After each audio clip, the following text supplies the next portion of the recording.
Hi ಎಲ್ರಿಗೂ ನಮಸ್ಕಾರ. ನೀವು ನೋಡ್ತಾ ಇದ್ದೀರಾ ನ್ಯೂಸ್ ಹಂಟ್ ಕರ್ನಾಟಕ. ನಾನು ನಿಮ್ಮ ಮಂಜುಗೌಡ. ಮಾರ್ಕ್ ಈ ಸಿನಿಮಾ ರಿಲೀಸ್ ಆಗೋದಕ್ಕಿಂತ ಮುಂಚೆನೇ ಹೈಪ್ ಅಂತೂ ಕ್ರಿಯೇಟ್ ಮಾಡಿತ್ತು.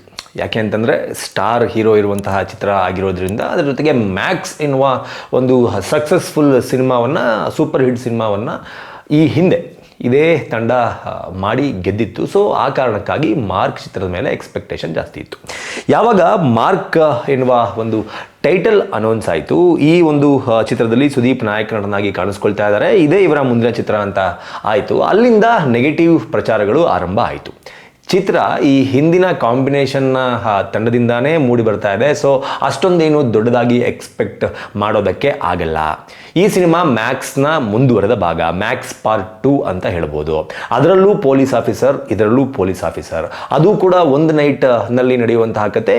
ಇದು ಒಂದು 2 ಅಥವಾ 3 ದಿನದಲ್ಲಿ ನಡೆಯುವಂತಹ ಕತೆ. ಅಂದರೆ ಆಲ್ಮೋಸ್ಟ್ ಸೇಮ್ ಕಥಾಹಂದರವನ್ನು ಇಟ್ಕೊಂಡಿರುವಂಥ ಒಂದು ಸಿನಿಮಾವನ್ನು ಮಾಡ್ತಾ ಇದ್ದಾರೆ ಎನ್ನುವ ನಿಟ್ಟಿನಲ್ಲಿ ಮಾರ್ಕ್ ಚಿತ್ರದ ಮೇಲೆ ಒಂದಷ್ಟು ನೆಗೆಟಿವ್ ಪ್ರಚಾರಗಳು ಈ ಹಿಂದೆ ನಡೆದಿತ್ತು. ಸೊ ಇದೆಲ್ಲ ಆದ ನಂತರ ಮಾರ್ಕ್ ಚಿತ್ರದ ಒಂದಷ್ಟು ಪ್ರಮೋಷನ್ಗಳು ಸ್ಟಾರ್ಟ್ ಆಗುತ್ತೆ. ಸುದೀಪ್ ಅವರು ಎಲ್ಲ ಚಾನಲ್ಗಳಲ್ಲೂ ಕೂತ್ಕೊಂಡು ಇಂಟರ್ವ್ಯೂಗಳನ್ನು ಕೊಡೋದಕ್ಕೆ ಸ್ಟಾರ್ಟ್ ಮಾಡ್ತಾರೆ. ಫೈನಲಿ ಟ್ರೇಲರ್ ಎಲ್ಲ ರಿಲೀಸ್ ಆದಮೇಲೆ ಹುಬ್ಬಳ್ಳಿನಲ್ಲಿ ಪ್ರೀ ರಿಲೀಸಿಂಗ್ ಈವೆಂಟನ್ನು ಕೂಡ ಆರ್ಗನೈಸ್ ಮಾಡಿರುತ್ತೆ ಚಿತ್ರತಂಡ.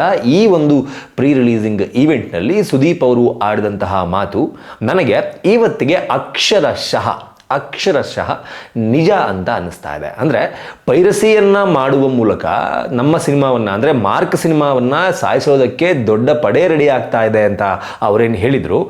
ಪೈರಸಿ ವಿಚಾರವಾಗಿ ಯಾವುದೇ ರೀತಿಯ ಅಫಿಷಿಯಲ್ ಆಗಿರುವಂತಹ ಒಂದು ಸ್ಟೇಟ್ಮೆಂಟ್ ಇವತ್ತರೆಗೂ ಬಂದಿಲ್ಲ. ಪೈರಸಿ ಆಗಿದೆಯೋ ಆಗಿಲ್ವೋ, ಎಷ್ಟು ಕಾಪಿ ಆಗಿದೆ, ಎಲ್ಲೆಲ್ಲ ಮೂವಿ ಸರ್ಕ್ಯುಲೇಷನ್ ಆಗಿದೆ, ಇನ್ನಷ್ಟೇ ಗೊತ್ತಾಗಬೇಕು. ಆದರೆ ಪೈರಸಿ ಒಂದು ಭಾಗ ಆದರೆ ಇನ್ನೊಂದು ಫೇಕ್ ನ್ಯೂಸ್ಗಳನ್ನು ಹಬ್ಬಿಸೋದು ಇನ್ನೊಂದು ಭಾಗ.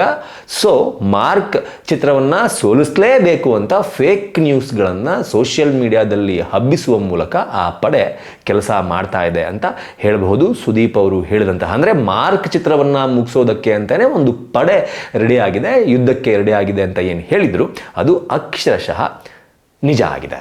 ಅದರಲ್ಲೂ ನಿನ್ನೆಯಿಂದ ಮಾರ್ಕ್ ಚಿತ್ರದ ವಿರುದ್ಧ ನೆಗೆಟಿವ್ ಕ್ಯಾಂಪೇನ್ ಎಷ್ಟು ದೊಡ್ಡ ಮಟ್ಟದಲ್ಲಿ ನಡೀತಾ ಇದೆ ಕರ್ನಾಟಕದಲ್ಲಿ ಅಂತಂದರೆ, ಬೇರೆ ಯಾವುದೋ ಸಿನಿಮಾಗೆ, ಅಂದರೆ ಬೇರೆ ಭಾಷೆಯ ಸಿನಿಮಾಗಳಿಗೆ ಈ ರೀತಿಯ ನೆಗೆಟಿವ್ ಪ್ರಚಾರವನ್ನು ಮಾಡಿದ್ದಿದ್ರೆ ಮೋಸ್ಟ್ಲಿ ತಪ್ಪೇ ಅದನ್ನು, ಆದರೂ ಅಷ್ಟೊಂದು ನೋವಾಗ್ತಾ ಇರಲಿಲ್ವೇನೋ. ಅಥವಾ ಕನ್ನಡ ಸಿನಿಮಾಗಳಿಗೆ ಬೇರೆ ಲ್ಯಾಂಗ್ವೇಜ್ಗಳಲ್ಲಿ ಹೋದಾಗ, ಕನ್ನಡ ಸಿನಿಮಾಗಳಿಗೆ ತೊಂದರೆ ಕೊಟ್ಟಾಗ ಅವ್ರ ಲ್ಯಾಂಗ್ವೇಜಲ್ಲಿ ಅವರೇ ಕಿಂಗು ಬಿಡುಗರು, ನಮ್ಮ ಸಿನಿಮಾಗಳನ್ನ ಅವ್ರು ಯಾಕೆ ಅಷ್ಟೊಂದು ಪ್ರೀತಿಸಬೇಕು ಅಂತ ಕೂಡ ಸಮಾಧಾನ ಪಡ್ಕೋಬೋದಾಗಿತ್ತು. ಆದರೆ ಇಲ್ಲ ಆಗ್ತಿರೋದು ಹೆಂಗೆ ಗೊತ್ತಾ?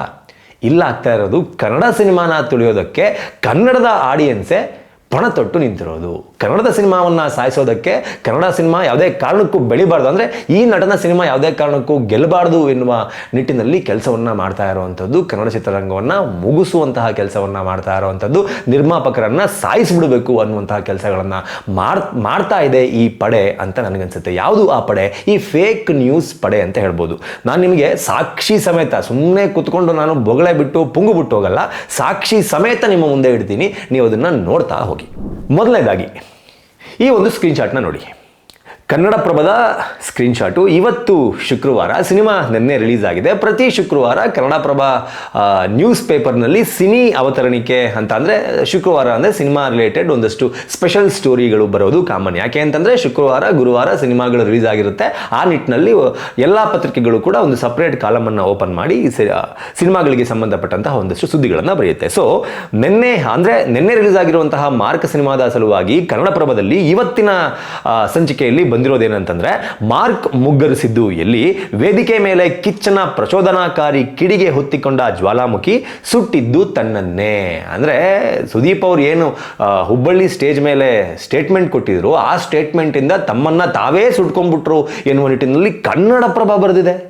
ಅಂದರೆ ಇದು ಇವತ್ತು ಕನ್ನಡಪ್ರಭದಲ್ಲಿ ಮಾರ್ಕ್ ಚಿತ್ರದ ಬಗ್ಗೆ ಬಂದಿರುವಂತಹ ನೆಗೆಟಿವ್ ರಿವ್ಯೂ. ಸಿನಿಮಾ ಚೆನ್ನಾಗಿಲ್ಲ, ಮ್ಯಾಕ್ಸ್ ರೀತಿಯಲ್ಲೇ ಇದೆ, ತನ್ನನ್ನು ತಾನೇ ತಾವು ಕೊಟ್ಟ ಸ್ಟೇಟ್ಮೆಂಟಿಂದ ತನ್ನನ್ನು ತಾವೇ ಸುದೀಪ್ ಅವರು ಸುಟ್ಟುಕೊಂಡ್ರು ಎನ್ನುವ ರೀತಿಯಲ್ಲಿ ಕನ್ನಡಪ್ರಭದವರು ಬರೆದಿದ್ದಾರೆ. ಅದು ಎಲ್ಲ ಕಡೆ ವೈರಲ್ ಆಗ್ತಾ ಇದೆ. ನಿಜಾನ? ಫೇಕ್. ಯಾಕೆ ಗೊತ್ತಾ? ಅಸಲಿ ಕನ್ನಡಪ್ರಭದ ಆರ್ಟಿಕಲ್ನು ತೋರಿಸ್ತೀನಿ ನೋಡಿ. ನೀವಿವಾಗ ಸ್ಕ್ರೀನ್ ಮೇಲೆ ನೋಡ್ತಾ ಇರೋದು ಫೇಕ್ ಅಲ್ಲ, ನೀವು ಇವಾಗಲೂ ಹೋಗ್ಬಿಟ್ಟು ಹುಡುಕ್ಬೋದು. ಬೆಂಗಳೂರಿನ ಎಡಿಷನ್ನ ಪತ್ರಿಕೆಯಲ್ಲಿ ಇವತ್ತು ಕನ್ನಡಪ್ರಭ ಪತ್ರಿಕೆಯಲ್ಲಿ ಮುದ್ರಣ ಆಗಿರುವಂತಹ ನ್ಯೂಸ್ ಇದು. ಸುದೀಪ್ ಆಕ್ಷನ್ ಅಬ್ಬರದಲ್ಲಿ ಮಾರ್ಕ್ ಮ್ಯಾಕ್ಸಿಮಮ್ ವೈಭವ. ಚಿತ್ರದ ಬಗ್ಗೆ ಪಾಸಿಟಿವ್ ರಿವ್ಯೂ ಬಂದಿದೆ ಕನ್ನಡಪ್ರಭದಲ್ಲಿ, ನೆಗೆಟಿವ್ ರಿವ್ಯೂ ಬಂದಿಲ್ಲ.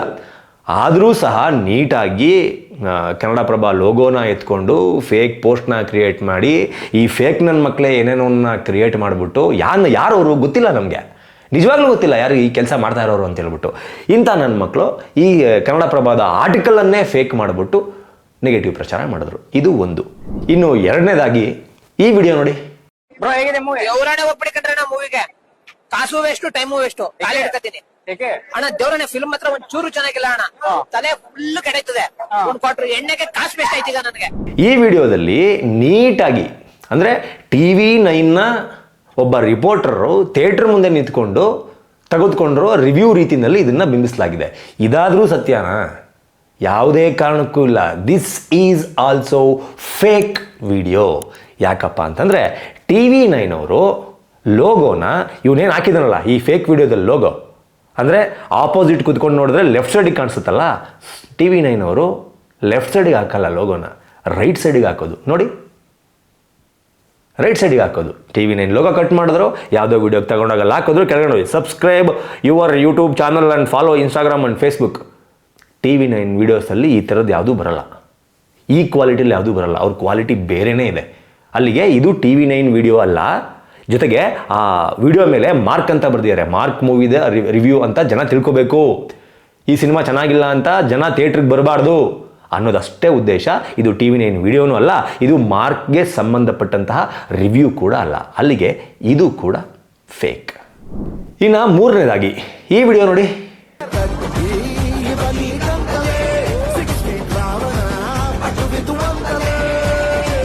ಥಿಯೇಟ್ರ್ ಒಳಗಡೆ ಮಾರ್ಕ್ ಟೈಟಲ್ ಬರ್ತಾ ಇರುವಂತಹ ಸಂದರ್ಭದಲ್ಲಿ ತೆಗೆದಿರುವಂತಹ ವಿಡಿಯೋ ಇದು. ಥಿಯೇಟ್ರ್ ಫುಲ್ ಖಾಲಿ ಇದೆ, ಥಿಯೇಟ್ರ್ ಫುಲ್ ಖಾಲಿ ಇದೆ. ಇಲ್ಲಿ ಅಬ್ಸರ್ವ್ ಮಾಡಿ ಎಲ್ಲರೂ ಕೂಡ, ದಾದಾ ಯಾರು ಗೊತ್ತಾ ಎನ್ನುವ ಒಂದು ಸಾಂಗ್ ರಿಲೀಸ್ ಆಗುತ್ತೆ.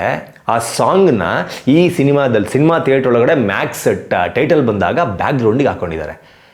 ಯಾವುದೇ ಕಾರಣಕ್ಕೂ ಸಿನಿಮಾದಲ್ಲಿ ಮಾರ್ಕ್ ಟೈಟಲ್ ಬರಬೇಕಾದ್ರೆ ಬ್ಯಾಕ್ಗ್ರೌಂಡಲ್ಲಿ ಈ ಸಾಂಗ್ ಇರಲ್ಲ. Point number 1. ಅದರ ಜೊತೆಗೆ ಮೊದಲ ದಿನ ಸುದೀಪ್ ಅವರ ಸಿನಿಮಾಗೆ ಥಿಯೇಟ್ರ್ನಲ್ಲಿ ಜನ ಇಲ್ಲ ಅಂತಂದರೆ ಯಾರಾದರೂ ನಂಬೋದಕ್ಕೆ ಸಾಧ್ಯ ಇದೆಯಾ? ಸಾಧ್ಯನೇ ಇಲ್ಲ. ಎಲ್ರಿಗೂ ಕೂಡ ನೆನಪಿರಲಿ, ಯಾರೋ ಕಚಡ ನನ್ನ ಮಕ್ಕಳು ಬೇರೆ ಯಾವುದೋ ಸಿನಿಮಾನ ನೋಡೋದಕ್ಕೆ ಹೋದಾಗ ಅಲ್ಲಿ ಮ್ಯಾಕ್ಸ್ ಟ್ರೇಲರ್ ಪ್ರದರ್ಶನ ಆಗಿರುತ್ತೆ. ಆ ಮ್ಯಾಕ್ಸ್ ಟ್ರೇಲರ್ ಪ್ರದರ್ಶನ ಆಗಬೇಕಾದ್ರೆ ಕ್ಲೈಮ್ಯಾಕ್ಸಲ್ಲಿ ಮಾರ್ಕ್ ಅನ್ನುವ ಒಂದು ಟೈಟಲ್ ಏನು ಬರುತ್ತಲ್ಲ ಅದನ್ನು ಮಾತ್ರ ಕಟ್ ಮಾಡಿ ವಿಡಿಯೋ ಮಾಡಿ ನೋಡಿ ಮಾರ್ಕ್ ರಿಲೀಸ್ ಆಗಿದೆ, ಥಿಯೇಟರ್ನಲ್ಲಿ ಜನನೇ ಇಲ್ಲ ಅಂತ ಹಾಕಿದ್ದಾರೆ. ಎಲ್ರಿಗೂ ಕೂಡ ನೋಡಿರ್ತೀರ, ನೀವು ಸಿನಿಮಾ ನೋಡೋಕೆ ಹೋದಾಗ, ಫಾರ್ ಎಕ್ಸಾಂಪಲ್ ಡೆವಿಲ್ ಸಿನಿಮಾ ನೋಡೋಕೆ ಹೋಗಿದ್ರಿ ಅಂತ ಅನ್ಕೊಳ್ಳಿ. ಡೆವಿಲ್ ಸಿನಿಮಾ ಪ್ರಸಾರ ಆಗೋದಕ್ಕಿಂತ ಮುಂಚೆ ಒಂದಷ್ಟು ಮೂವಿಯ ಟ್ರೇಲರ್ಗಳು ಪ್ರಸಾರ ಆಗುತ್ತೆ, ಓಕೆನಾ?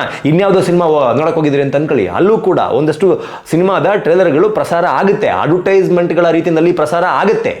ಅದನ್ನು ತಗೊಂಬಂದು ಹಿಂಗೆ ಮಾಡಿ ಕೂರಿಸಿದ್ದಾರೆ. ಅಲ್ಲಿಗೆ ಇದು ಕೂಡ ಫೇಕ್. ಇನ್ನು ಈ ವಿಡಿಯೋ ನೋಡಿ ಫ್ರೆಂಡ್ಸ್, ಇದೆಲ್ಲ ನೀವು ನೋಡ್ಬೋದು. ಇದು ಮಾರ್ಕ್ದು ಫಸ್ಟ್ ಶೋ, ಇದು 9 AM ಪೂರ್ಣಿಮಾದಲ್ಲಿ. ಏನು ಜನನೇ ಇಲ್ಲ ಇಲ್ಲಿ ನೋಡಿ. ಪಾರ್ಕಿಂಗ್ ನೋಡಿ, ಒಬ್ರು ಇಲ್ಲ ಇಲ್ಲಿ ಪಾರ್ಕಿಂಗಲ್ಲಿ.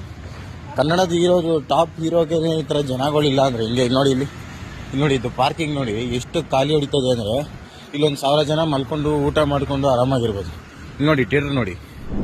ಈ ವಿಡಿಯೋದಲ್ಲಿ ಈ ಪುಣ್ಯಾತ್ಮ ಹೇಳ್ತಾ ಇದ್ದಾನೆ, 9 ಗಂಟೆಗೆ ಥಿಯೇಟ್ರಲ್ಲಿ ಶೋ ಇತ್ತು, ಒಬ್ಬ ಕೂಡ ಥಿಯೇಟ್ರ್ ಕಡೆ ತಲೆ ಹಾಕಿ ಮಲಗಿಲ್ಲ ಅಂತ, ಓಕೆನಾ? ಆ ಥಿಯೇಟ್ರವ್ರನ್ನ ಹೋಗಿ ವಿಚಾರಿಸಿದಾಗ ನಮಗೆ ಗೊತ್ತಾಗಿದ್ದು ಏನಪ್ಪ ಅಂತಂದರೆ, ಯಾವನೋ ಬೆಳಿಗ್ಗೆ 7:30-8 ಗಂಟೆಗೆ ಬಂದು ಥಿಯೇಟ್ರ್ ಸುತ್ತ ಒಂದು ವಿಡಿಯೋ ಮಾಡಿಕೊಂಡು, ಯಾರೂ ಇಲ್ಲದೆ ಇರೋ ಟೈಮಲ್ಲಿ ವಿಡಿಯೋ ಮಾಡಿಕೊಂಡು, ಮಾರ್ಕ್ ಪೋಸ್ಟನ್ನೆಲ್ಲ ವಿಡಿಯೋ ಮಾಡಿಕೊಂಡು ತಗೊಂಡು ಪೋಸ್ಟ್ ಮಾಡಿದ್ದಾನೆ. ಮಾರ್ಕ್ ಸಿನಿಮಾ ನೋಡೋಕೆ ಥಿಯೇಟ್ರಿಗೆ ಒಬ್ಬರು ಬಂದಿಲ್ಲ ಅಂತ. ಎಲ್ಲರೂ ಕೂಡ ಇಲ್ಲಿ ಅರ್ಥ ಮಾಡ್ಕೋಬೇಕು, this is book my show ಜಮಾನ. ಆನ್ಲೈನಲ್ಲಿ ಮನೇಲಿ ಕೂತ್ಕೊಂಡು ಟಿಕೆಟ್ ತಗೋತಾರೆ. 9 ಗಂಟೆ ಶೋ ಇದ್ರೆ ಏನು 6 ಗಂಟೆಗೆ ಬಂದುಬಿಟ್ಟು ಅಲ್ಲಿ ಹಾಸ್ಕೊಂಡು ಮಲ್ಕೊಂಡು ರಾಜ್ಕುಮಾರ್ ಅವ್ರ ಕಾಲದಲ್ಲಿ ಆಗ್ತಾ ಇತ್ತಲ್ಲ ಟಿಕೆಟ್ಗೆ. ಹಿಂದಿನ ದಿನ ರಾತ್ರಿಯಿಂದನೇ ಬಂದು ವೆಯ್ಟ್ ಮಾಡ್ತಾ ಇದ್ರು, ಚಾಪೆ ಹಾಸ್ಕೊಂಡು ಮಲಗ್ತಾ ಇದ್ರು, ಕಿಲೋಮೀಟರ್ ಗಟ್ಟಲೆ ಕ್ಯೂ ಇರ್ತಾ ಇತ್ತು. ಆ ಥರದ ಸಿಚುವೇಶನ್ ಇವತ್ತಿಲ್ಲ. ಮನೆಯಲ್ಲೇ ಕೂತ್ಕೊಂಡು ಯಾವ ಸಿನಿಮಾನ ಯಾವ ಥಿಯೇಟ್ರ್ನಲ್ಲಿ ಯಾವಾಗ ನೋಡಬೇಕು ಅಂತ ಡಿಸೈಡ್ ಮಾಡಿದ್ರೆ ಟೈಮಿಂಗ್ಸ್ ಗೊತ್ತಿರುತ್ತೆ. 10 ಗಂಟೆ ಶೋ ಇದೆಯಾ, ಇಲ್ಲೇ ಅಕ್ಕಪಕ್ಕದಲ್ಲೇ ತಾನೆ. ನಾನು ಇವಾಗ ಯಾವುದೋ ಒಂದು ಏರಿಯಾದಲ್ಲಿ ಇದ್ದೀನಿ ಅಂತಂದರೆ ನನಗೆ ಯಾವುದು ನಿಯರ್ ಬೈ ಥಿಯೇಟ್ರ್ ಆಗುತ್ತೆ ಅದನ್ನೇ ನಾನು ಬುಕ್ ಮಾಡೋದು. 5ರಿಂದ 10 ನಿಮಿಷ ಜರ್ನಿ. 9 ಗಂಟೆಗೆ ಇರೋ ಶೋಗೆ ಯಾವ 7 ಗಂಟೆಗೆ ಹೋಗ್ಬಿಟ್ಟು ಥಿಯೇಟ್ರ್ ಮುಂದೆ ಬಾಗ್ಲು ಕಾಕೊಂಡು ಕೂತ್ಕೋತಾರ.